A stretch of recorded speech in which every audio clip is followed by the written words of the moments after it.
Good morning, painters. Today, I want to talk about my process from the beginning. And the first thing I'll do when I come to a location is just simply walk around, take a good look and get a sense of what I want to paint.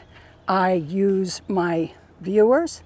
This is my handmade 2 pieces of cardboard cut, which will allow me to eliminate the surroundings and zero in on a place I want to paint, because there's an awful lot out here and you have to take a very small bite of it.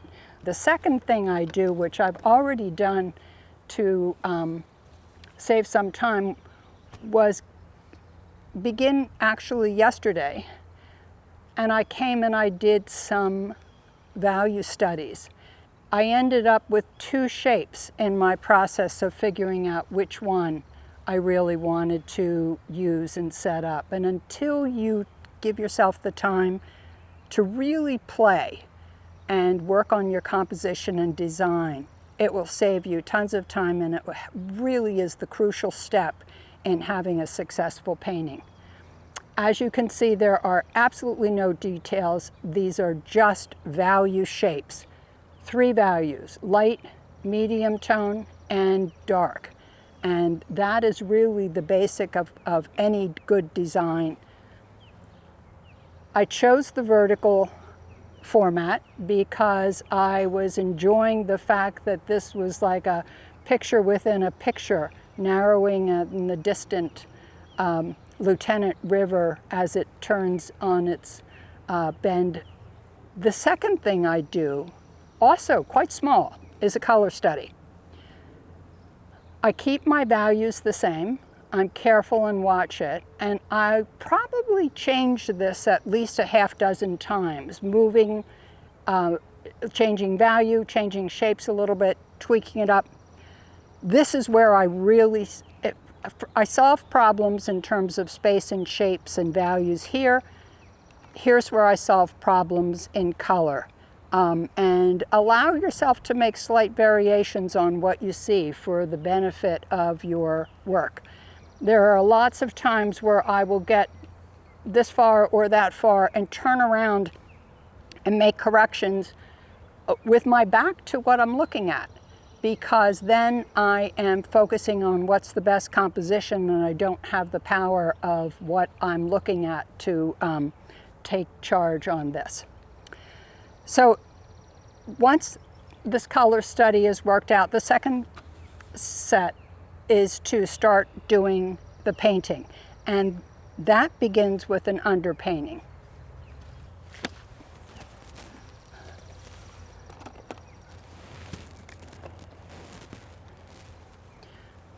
I started this just a short time ago, so it's still a little bit damp, and I've got some corrections to make now that I've had a little break and get to see what I can do to improve. I'm finding these stripes to be too much the same in size, so I'm going to make those changes now.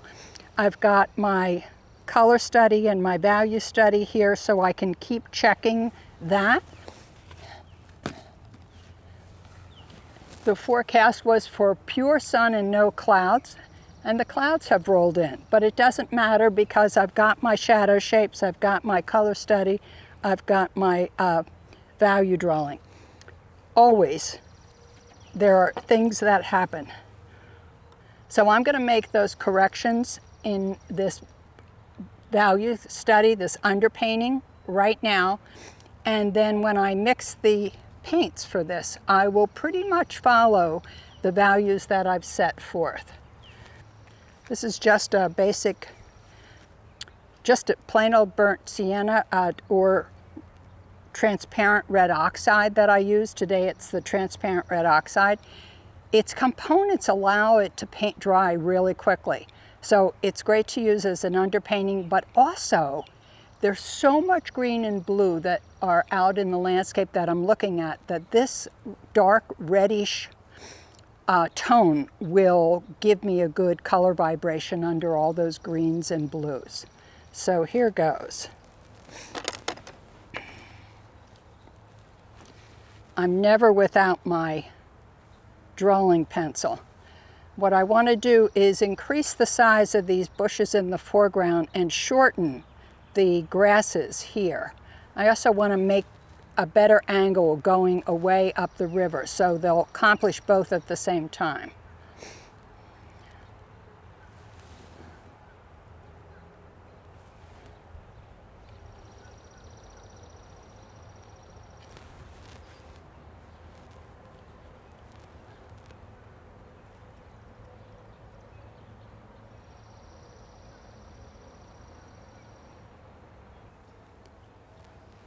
Now that this has had a chance to set up, I'm adding a little more darks that I couldn't do before, just for a little clarity.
And yes, I'm using a Q-tip.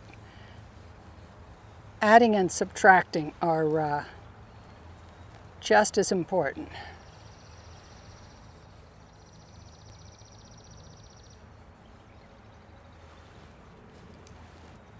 My focal point, I want somewhere not close to the edge and not smack in the middle, but somewhere in between those two. And my focal point happens to be the point where this river hits the shadows of the distant hill.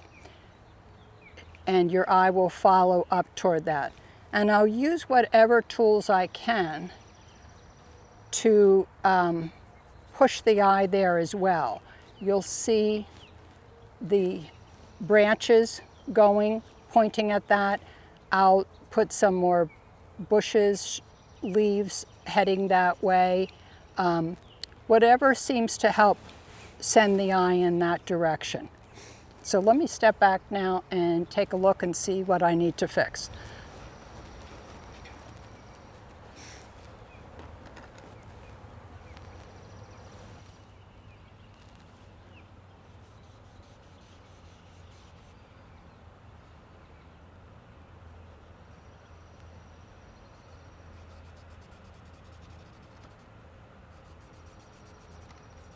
Okay, now I'm going to start mixing colors. My big line of white. And then because there's so many greens, I've got 3 yellows today. I don't usually do that, especially if I'm painting inside on a still life. Cad yellow light or lemon, pretty close. Cad yellow medium, yellow ochre.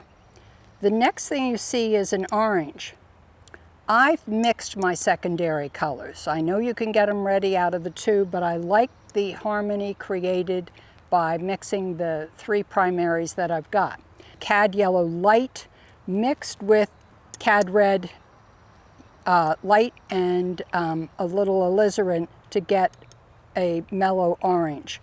This is cad red light and alizarin crimson, a permanent alizarin crimson.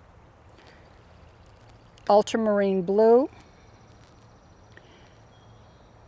purple from alizarin and the ultramarine blue right here. And then I have a black. I mix the black with the transparent oxide red plus the ultramarine blue. And that's sort of a standard I always do to get it out, because there are spots where you need to throw in darkness, and it's hard to get things dark once they've gotten too light. So it's good to have that in advance. And then I have 3 greens mixed. And those greens, 4 actually, are from Cad Yellow Light. And the quantity of yellow is greater. It's less in this pile, and it's more blue than yellow in this pile. This one that looks sort of olivey is yellow ochre with the same ultramarine blue. So the first thing I'm going to do is focus on mixing my darks and get those on pretty quickly and somewhat thinly, enough to cover the palette, but not too thick. By the time I get to the lights, I hope to be quite thick.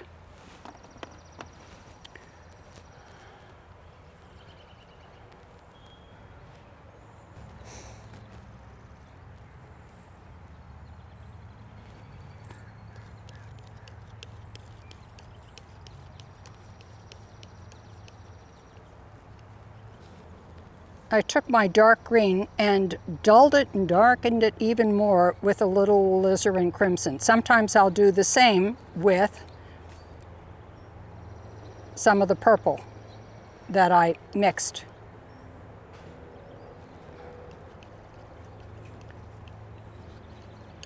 They'll give me 2 different tones, and it's good to have a mixture of things going on.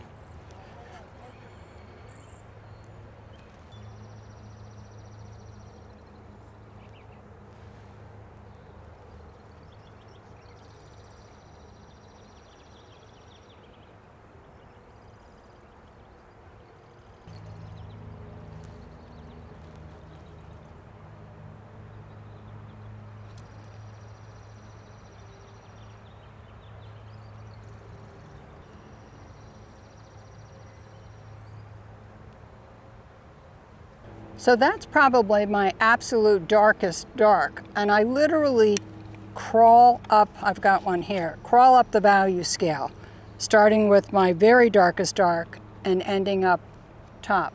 Now there's nothing here that's totally black or totally white. So I am going to have this painting pretty much in this section of the value scale. And there are times where I will go and hold this up and match a value if I can get the light correct. And literally I will take this and touch it to my card and make sure that value is correct, and it just wipes off. Speaking of judging your value, this palette is gray, and it is a pure mid-tone gray, which allows me to keep in mind that anything in the darks has got to be darker than this. And when I get to the midtones, it needs to almost disappear into that value. And ditto, the lights have to stand out as lighter. That way I always keep those things separate. And that's a pretty important thing to remember. At the end of a workday, I'll scrape everything up and get a pile of gray and then throw this palette into the freezer. And they come in handy for cooling down, warming up, or slightly lightening something without adding direct white.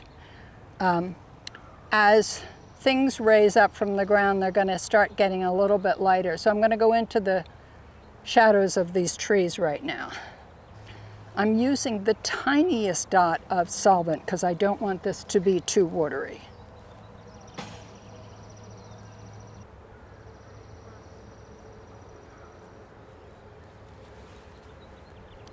I should be using my bigger brush for this.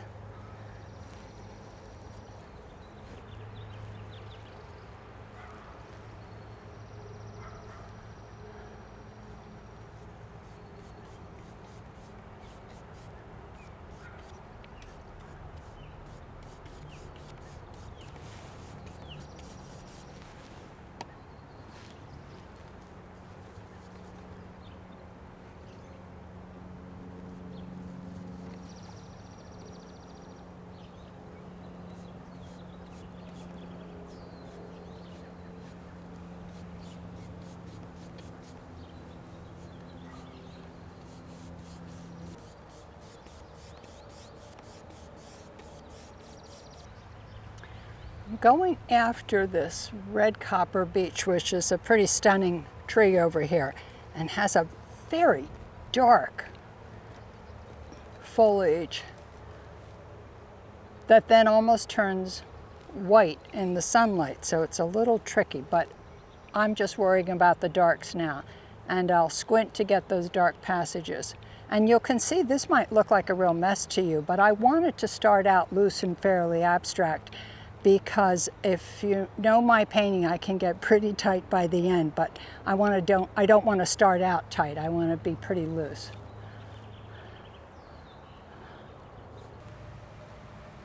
My last darkest darks are the shadow sides of the tree.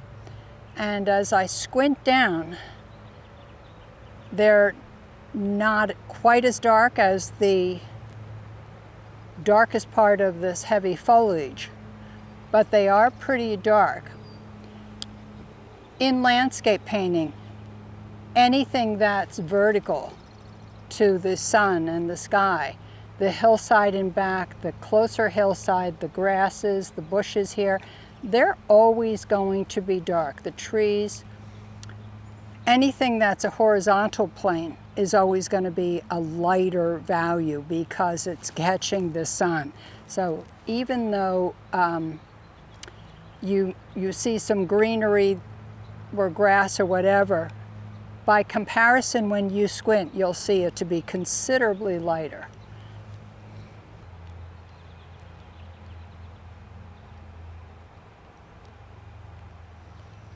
Let's see, so the trees down here have a warmer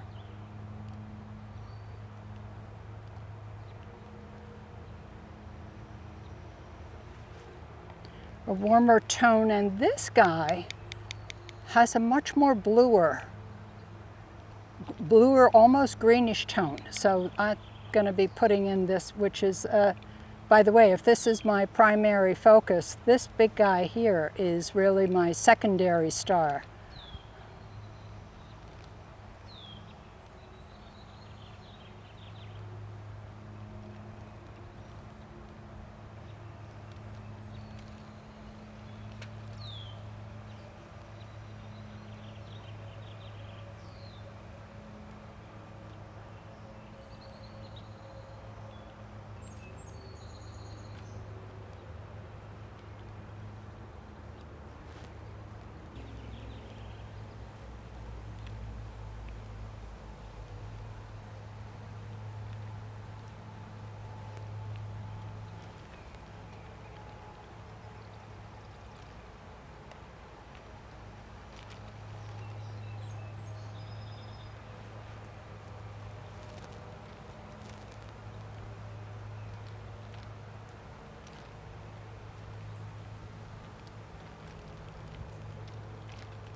As you can see, when I'm putting in these loose, dark shapes, I'm not worried about preserving my drawing that much. Enough of it is there, and if you've done it once or twice, and in my case with my pre-studies, I've done it 3 times, you'll remember it and come back to it without a problem. I pulled out a little of my pre-mixed black to add in for the tree furthest in the background here.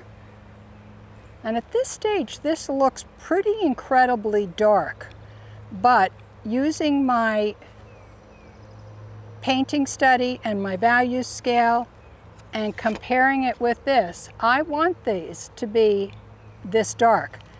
When you have the other colors in, it's not going to look that dark. So trust your tools and your study at this stage. Now here's this dark tree in the back. And he does have a warm tinge, so let me get a little more warmth in there.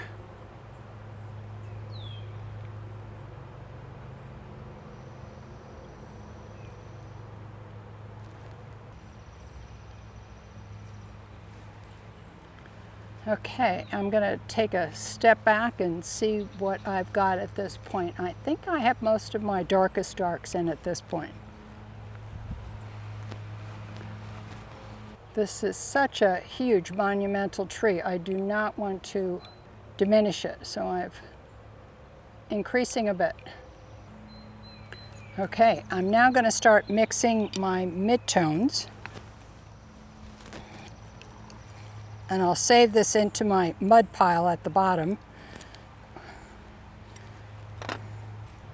So my midtones in this painting are largely the massive trees back here, the vertical grasses along the waterfront, the trees in the background, but this is probably the lighter of them, of those three items. And I want to dull that green down quite a bit because it's in the distance. When it comes to mixing and painting greens, there's a huge amount of variety that you can mix using different yellows or just different quantities of yellow and green. I'm going to pick up my color study again. Those greens are pretty subdued and grayed down. Lighter, cooler, and pretty much all one color with a little variation. These will have a little more variation, but when I get into the greens up here, it's going to run the full gamut of dark green, mid-tone green, whatever that particular color of green is, and I'll usually add red or alizarin or ochre or something to modify it. And then the lightest light, where I'll add white to that light color, plus a little touch of red. I think almost every green in nature has a little bit of red in it, or more. Sometimes it gets to the point where it's so much red it becomes olive. Any green out of the tube never ever works. So I'm going to start with my darkest mid-tone. I'm literally, again, crawling up the scale. And for that, I've got a bunch of ferns here. I'm going to put those in. Those are have the most chroma, less muddied down, so that they're strong and vibrant up close. And then I'll go to this mass of trees, which is the darker of the three.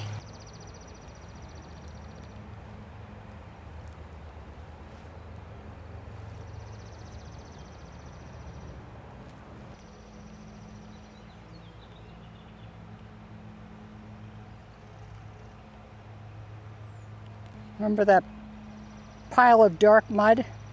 It's perfect to throw in for the base of these ferns.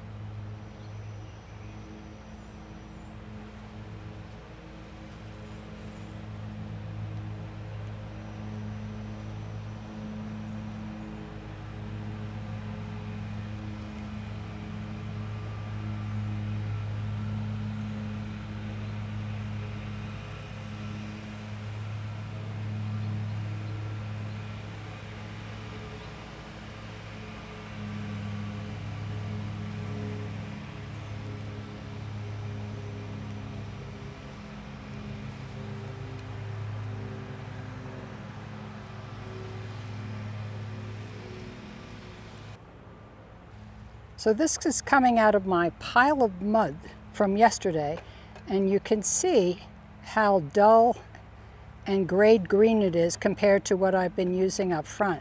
But even then, when I put it on, I see that's a bit too dark, particularly at the top of that hillside. So I'm going to put in the shadows at the bottom and then lighten up the pile for the majority of that hillside. But I need that dark in that corner because that adds the contrast, which will work to bring my focal point to life.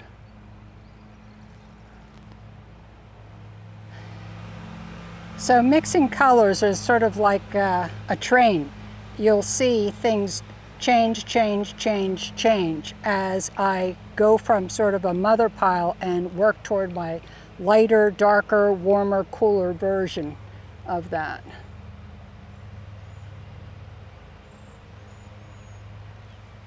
This is a crucial value, so I'm going to check it against the color study that I already worked out. Up, and I see that it's too dark. So let me lighten it some more. A little bluer maybe. Okay, now we're cooking, I think. At this stage, I'm in the sun, so the paint's drying up a little bit, but I will barely use any medium or solvent at this point because I want my paint to be thick. I don't want it getting watery down.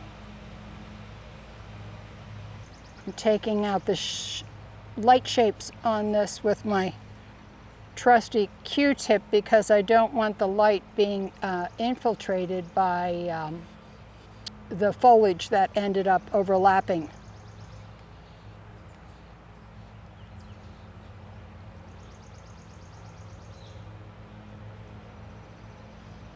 Look how pale that is. Literally, it's the same value as this mid-tone palette and so much lighter and grayer than those close-up ferns. But I think you'll see that it'll work out.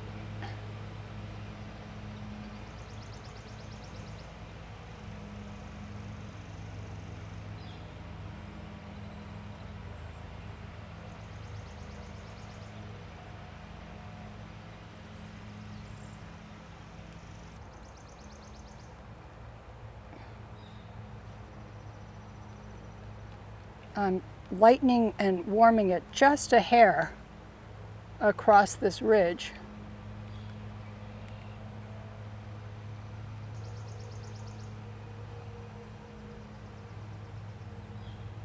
So generally I'll throw in an average tone across a whole section and then add some lights and darks to it, especially when it's this far away. But these lights and darks are barely noticeable compared to the huge variety of values of lights and darks that'll be in the foreground. These are tiny by comparison. Now I'm moving into these trees, which will have a lot more color to them, but not nearly as much as this. So it's great having all this on the palette because I'm constantly able to compare both here and down here before I mix those. Now that is further away, so I want to dull it down, and so I will throw in a little of that purple I mixed up in advance. This will be the base, basically.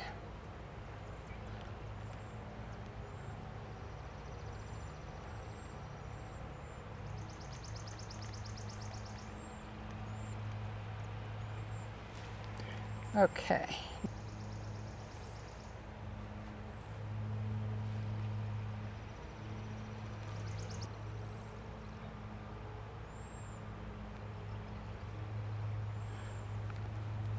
So you can see that this is closer to us, has more color saturation to it, but not nearly so much as what's in the foreground.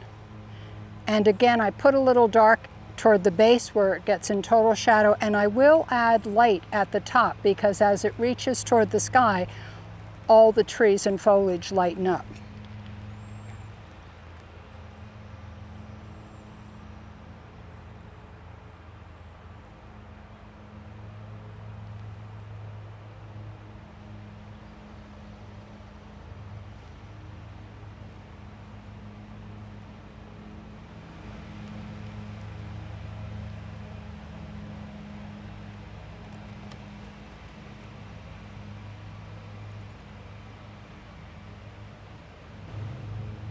I'm not worried about these trees being perfect because I can add those back on later. Generally, whatever you paint last tends to sit in front of what is behind it anyway. This is the light side of the tree, and I will be putting that in. So the part that I'm sort of drawing from the background is the side of in shadow that won't be changing. I'm working now on the grasses in the marsh, which have a little bit of a bluish green tint to it.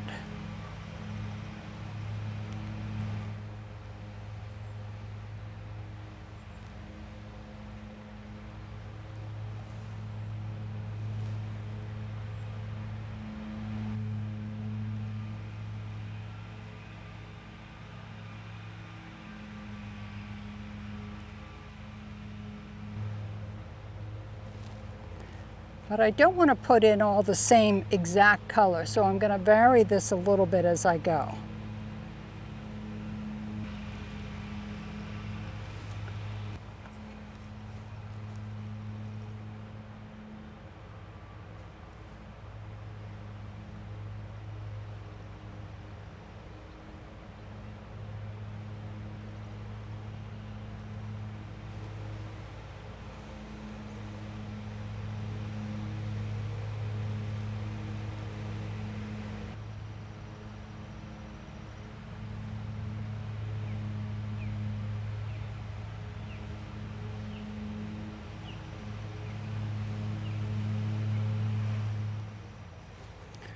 Mixing that same green with a little transparent red oxide for the base of these, which are hitting the brown mud bottom of the quickly rising tide. By the time I get to it, actually, I'm hoping it's back to full tide and I can see the blue of the water. Right now it's a little low.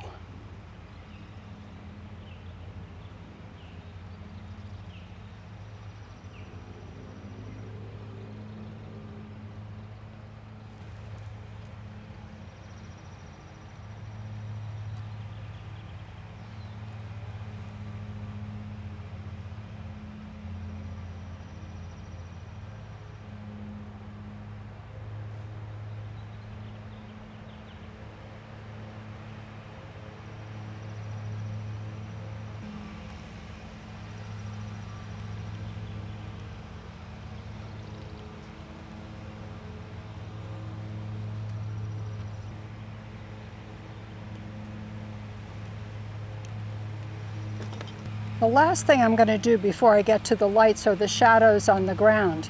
And boy, have they changed. So I am going to follow my pattern here as well as my drawing and keep those where I had originally planned them.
Okay, so again, I'm going to scrape up what I've got on the palette. This is a glass palette, so a little scrape with a straight edge is a great fast cleanup.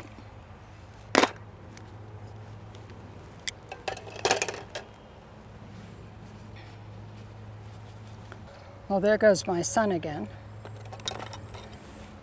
So in terms of my lights, the sky, as is typical, is probably my absolute lightest light,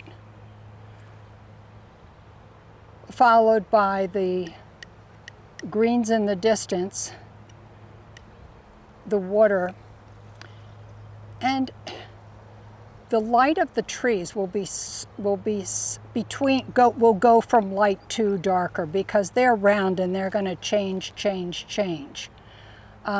So I'm going to start actually with the sky right now because I think that will set the stage, and I want it to be clean and not muddy. So I'm going to use a fresh brush and my clean palette to get that sky in. And if the clouds are going to keep moving in and out, I got to keep this study pretty close. This is just ultramarine blue and white. I had added some white earlier for a little speed. And I know that I want that sky to go basically light to a little bit darker, so I can check it and know that I'm in the right value key.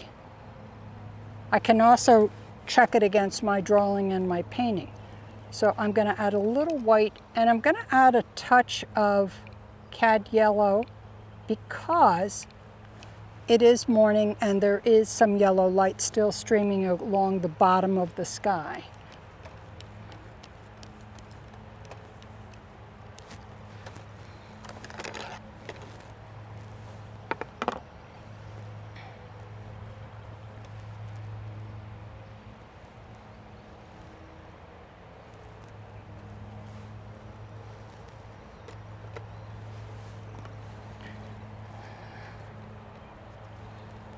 And I'm stopping because I want to add some more. I'm realizing I'm going to run out of paint. As I get to the midtones, I want to have a lot of paint to slap on, and I want to do it pretty lavishly.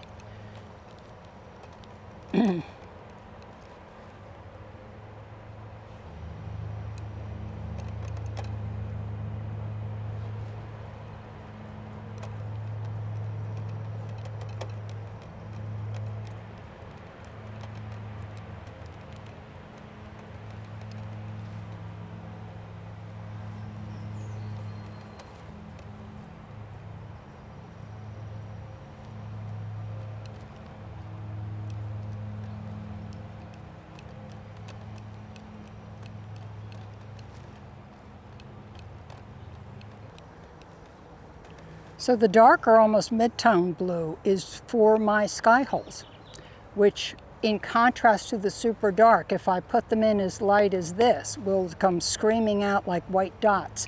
So I mix a little extra darker for those spots.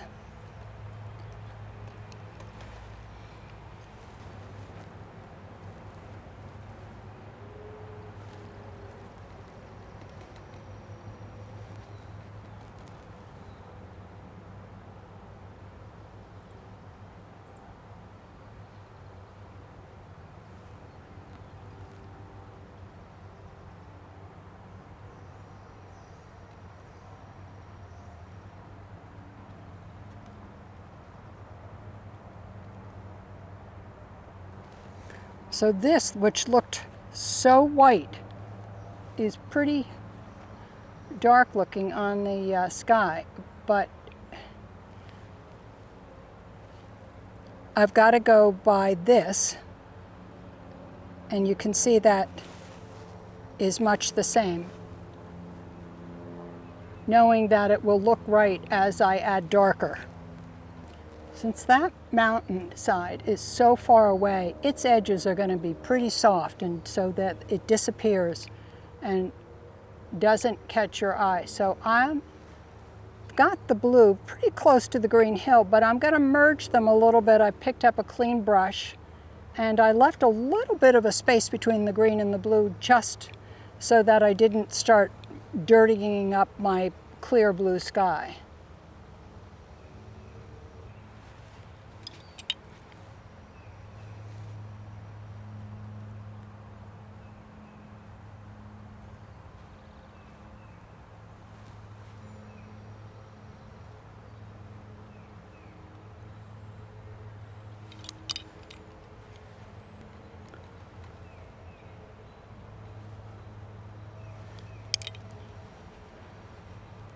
So these where it's entering the sky hole, just to show you, I'm going to put this color sky over about where it would go.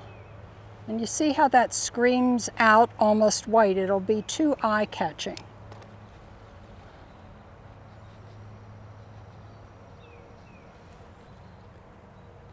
But if I put in the darker,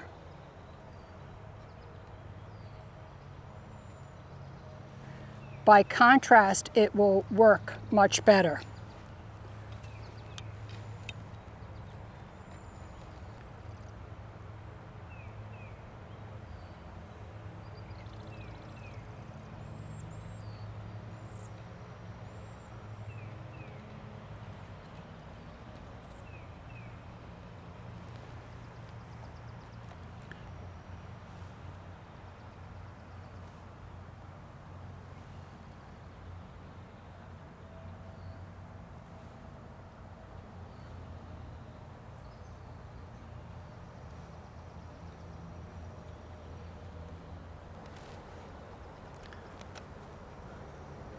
And I'm not going to worry too much about these edges. As I get into the detail of the leaves at the end, I'll play a little sky leaf game. And I won't detail the leaves. I'll try to keep them as simple masses and abstract as possible, but I will pay attention to the silhouette because that is what describes the type of tree and the shape of the leaves, and you only need a couple silhouettes to get that idea across.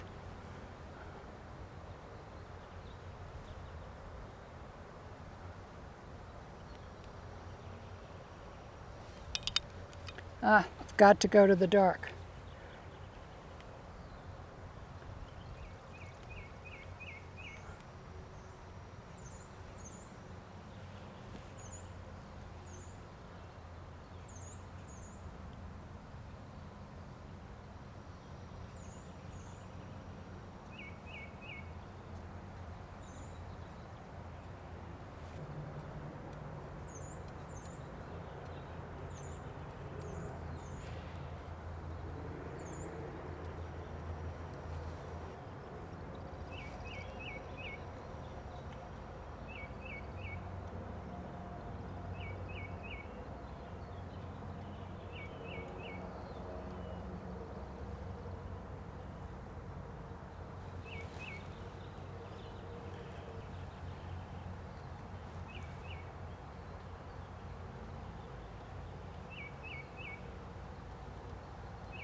Adding in a little piece of the back hillside that I think we might want to carry through. So with the exception of the sky holes, I'm constantly making sure these lights are lighter than this gray palette.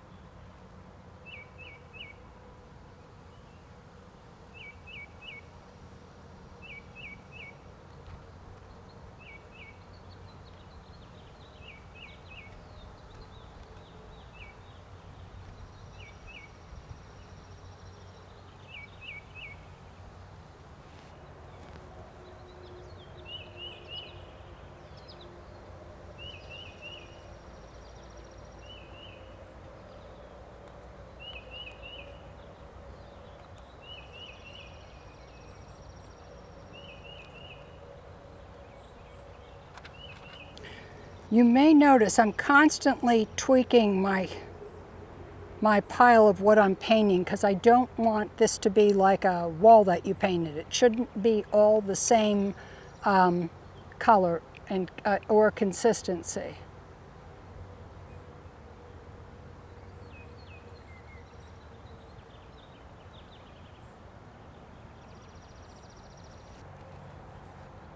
This is my Cad Light and Ultramarine Blue, mostly Cad Light, adding some white and just a hair of, actually I'll put in the orange I mixed.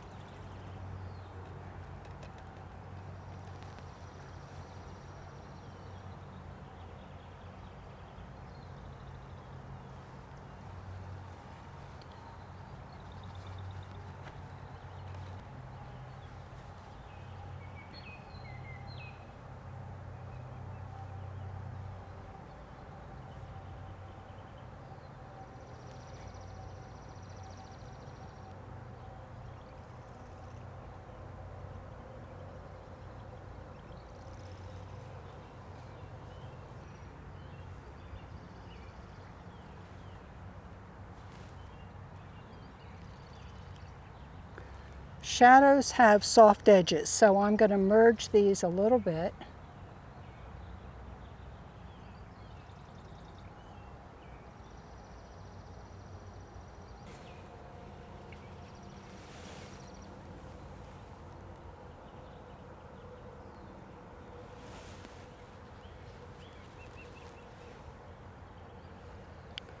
And I'm going back to my pile of mud here a little bit to get some green shadow back.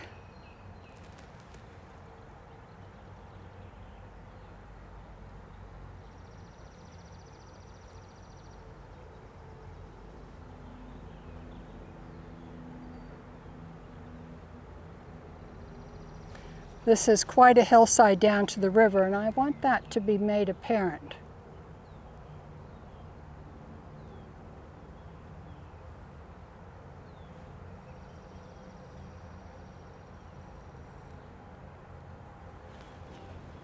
Okay, fun stuff. I'm up to the trees and then finally the water.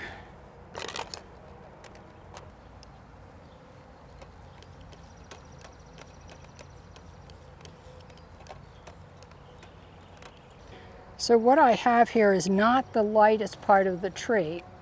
It'll be more the transition from shadow to light, and with a little luck the sunshine will come out and I'll be able to get the right light color.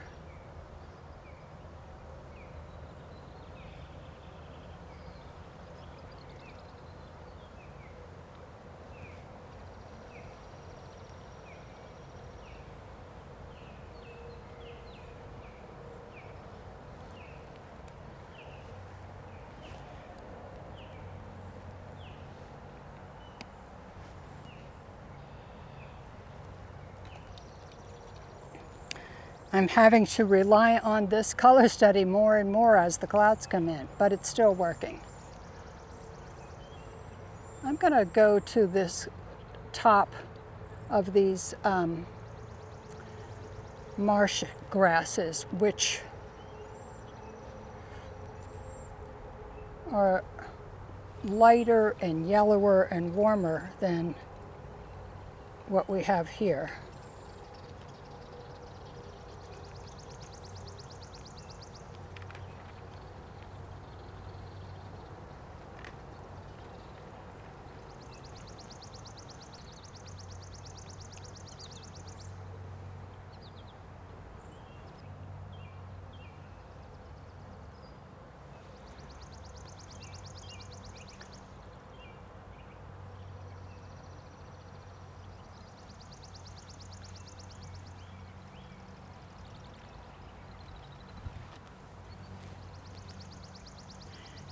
As these get closer to me here, I can add a little more yellow.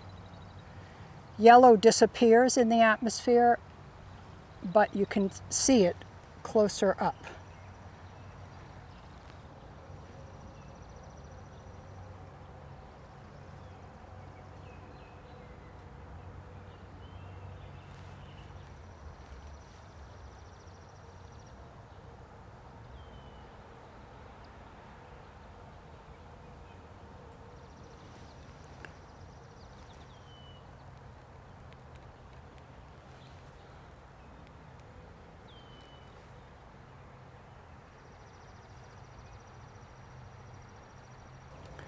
I'm going to add a little of this darker value that was in the mid-tone of the tree to the base here.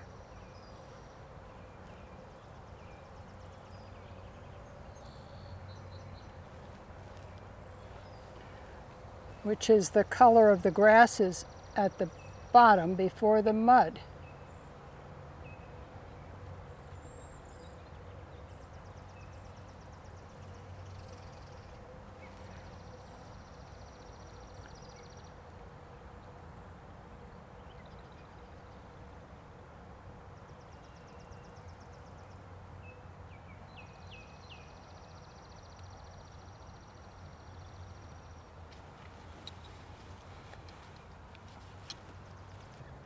I'm starting to work on the water, so I'm mixing some green, which will be a reflection of these grasses, into the water.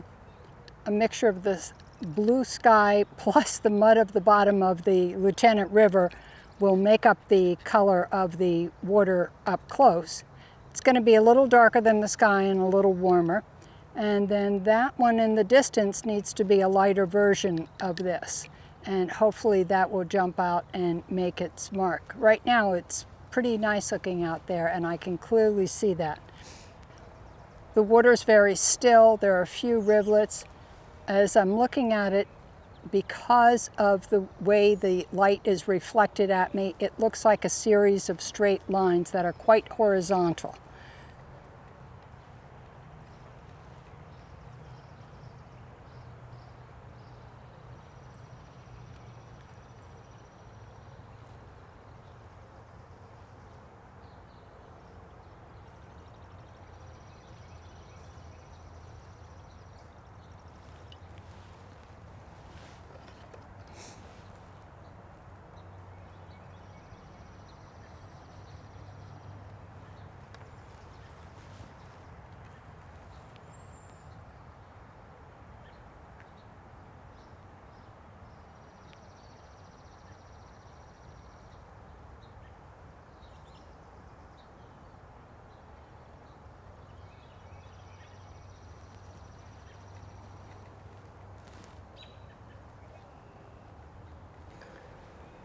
So this is my light blue sky. Added a little more ultramarine and a little of transparent red oxide to warm that blue up. And let's see. I'll probably start out with it a little bit too dark and then add some lights on it, because that will give a sense of the light reflecting off the water better.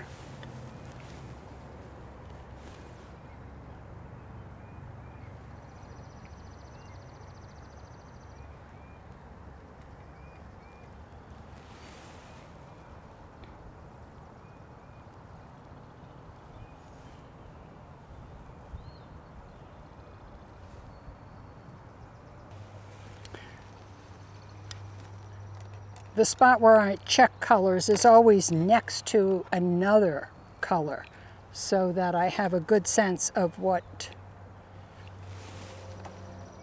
the contrast is. And with the sun going in and out, I'm going to go back to my value study here. Pretty close.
It needs a little of the warm red tone at the base of those green marsh back there.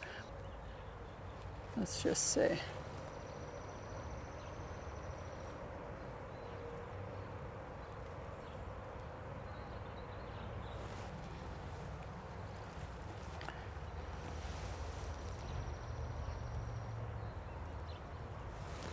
Okay, I'm going to get into some of the foliage and wrap this up for today. May have to do some more later.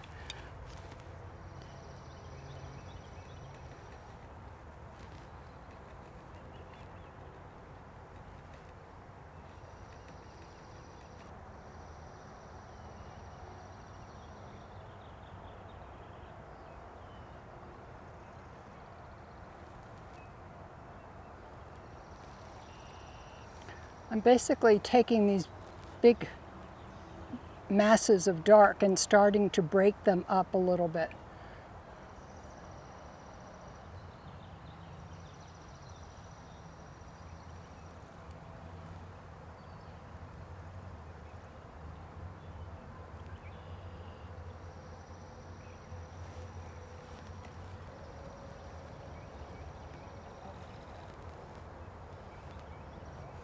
I'm putting on some of the lightest lights of this tree.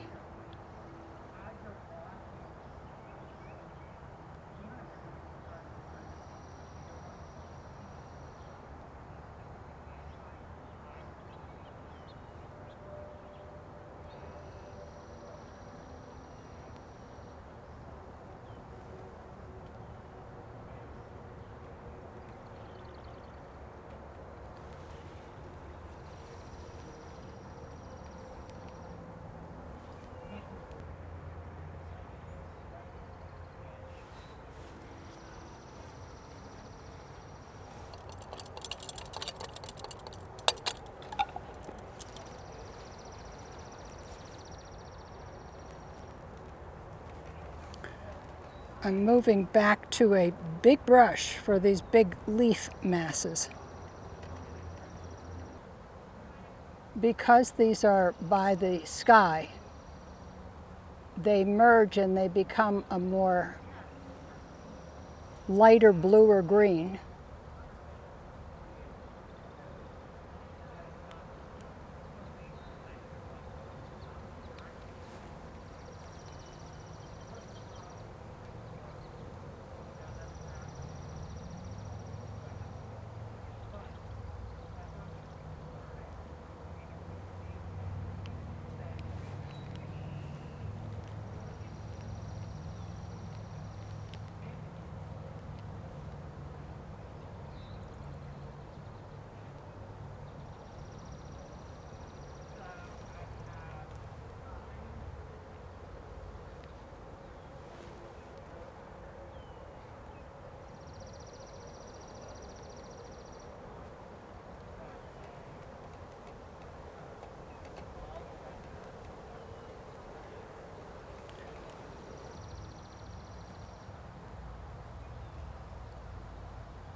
Just so you can see, the blue that I'm putting back there in the shadows, well, I'm saying green, it's almost blue, especially compared to the original pile that it started out.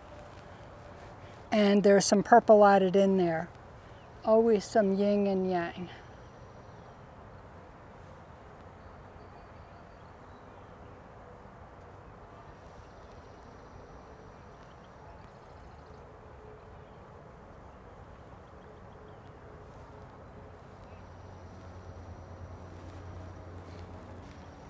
So at this point, the sun has moved. More of it is in light because the sun is moving behind my back, but I'm going to keep to my original design. And right now I'm mostly adding in those midtones back.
To try and catch some of the sunlight coming in on those, which will describe those trees without me having to put a lot of detail in.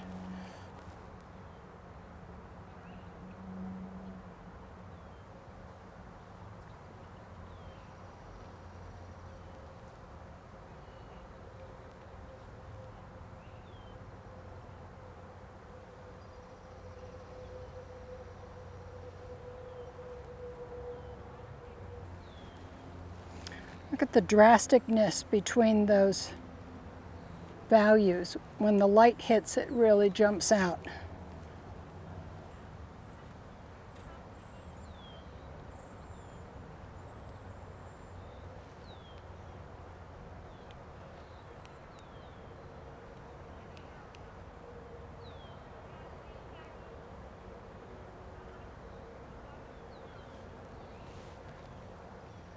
This is looking a little too in a row, so I'm going to break that up a little. Let's do this.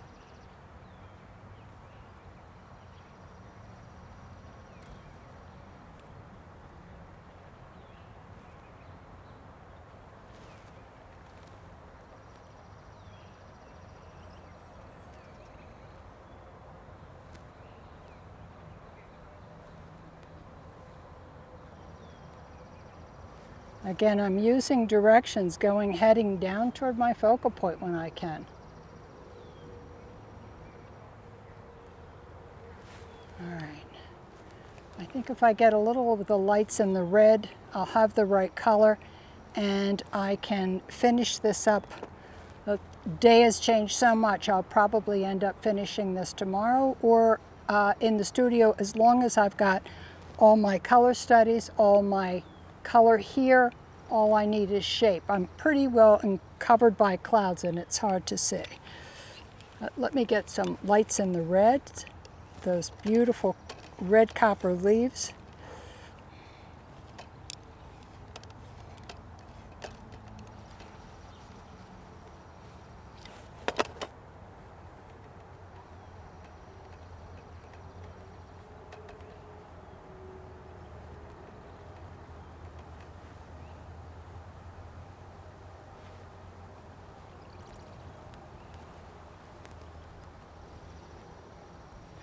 I'm trying to pick up a little silhouette.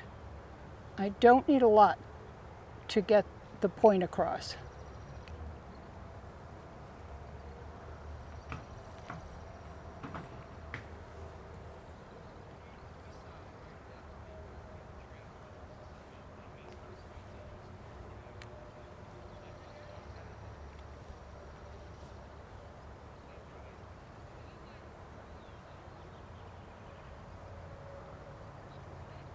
This is my light shade.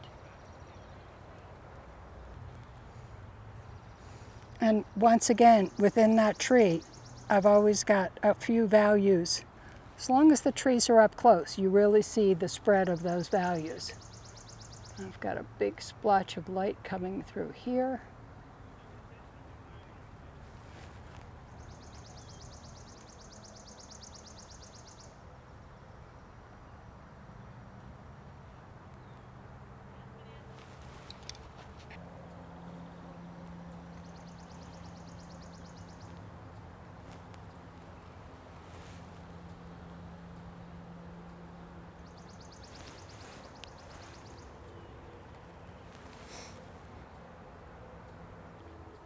I'm cooling down this shadow side of those trees.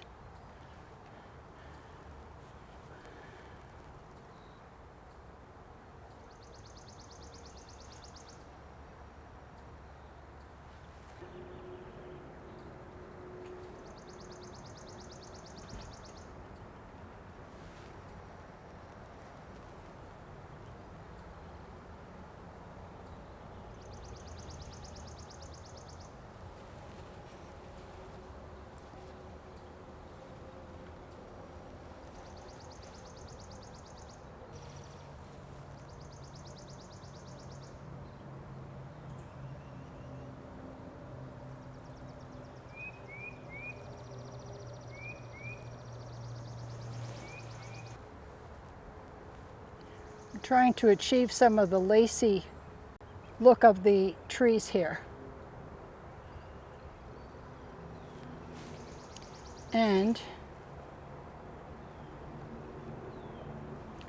add on some of these lower branches, always with the shadow underneath.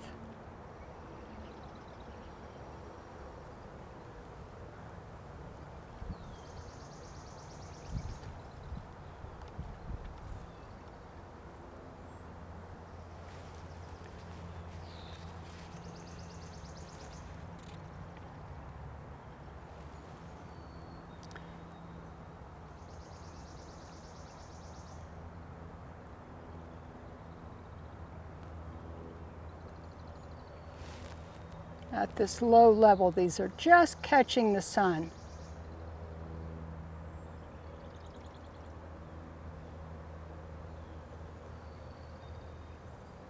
It's important for me to see the chroma difference between these greens.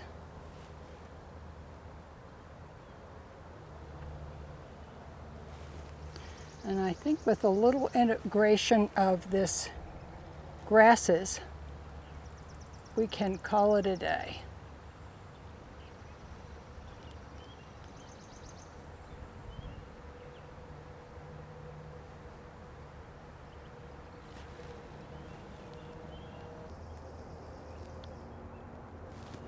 Just softening the backs of those marsh grasses.